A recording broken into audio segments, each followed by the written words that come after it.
नमस्कार दोस्तों, मैं हाय मौर्या राजू भाई। आप सभी का मेरे यूट्यूब चैनल में स्वागत है। तो आइए सुनते हैं आज और एक क्रांतिकारी आज़ादी के लड़ाई में शहीद देशभक्त की कहानी, जो कि बहुत ही कम किताबों में, बहुत ही कम इतिहासों में उनका जिक्र हुआ है।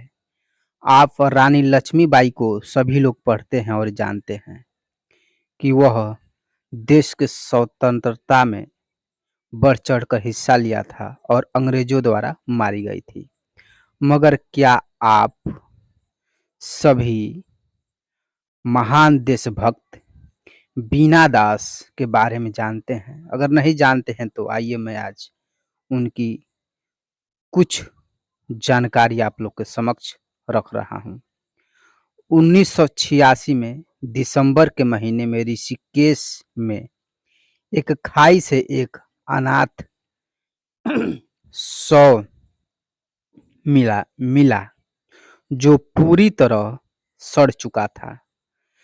काफी पता करने पर पता चला कि वह एक महान देशभक्त बीना दास का शव है, जो कलकत्ता विश्वविद्यालय की छात्रा थी।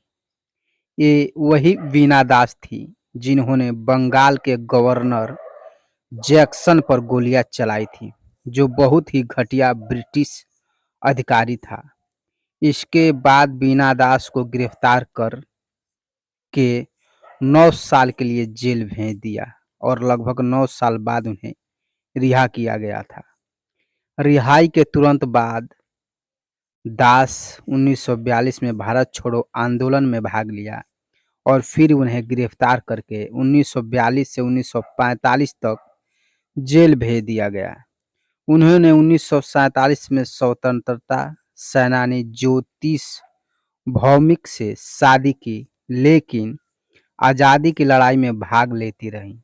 अपने पति के मृत्यु के बाद वे कलकत्ता छोड़कर जमाने की नज़रों से दूर ऋषिकेश के एक छोटे से आश्रम में जाकर रहने लगी।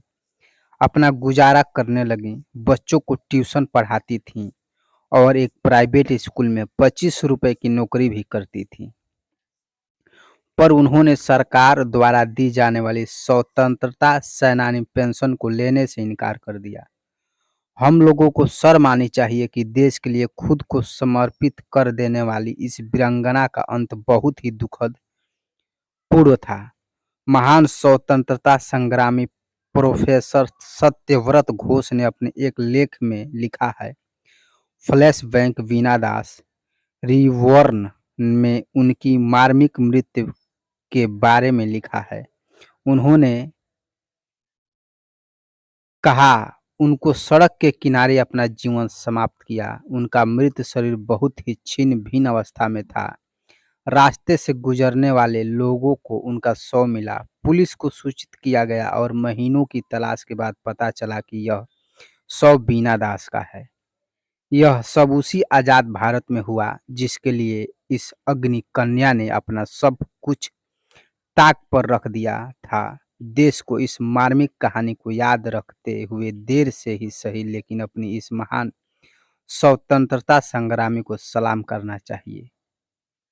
दोस्तों, यह था बीना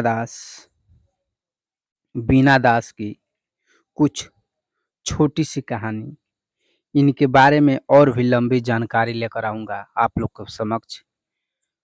तब तक के लिए आप मेरे चैनल पर बने रहिएगा, मुझे सपोर्ट कीजिएगा, मेरे चैनल को लाइक, सब्सक्राइब और कमेंट कीजिएगा और ऐसे ही जानकारी को सुनते रहिएगा। धन्यवाद दोस्तों।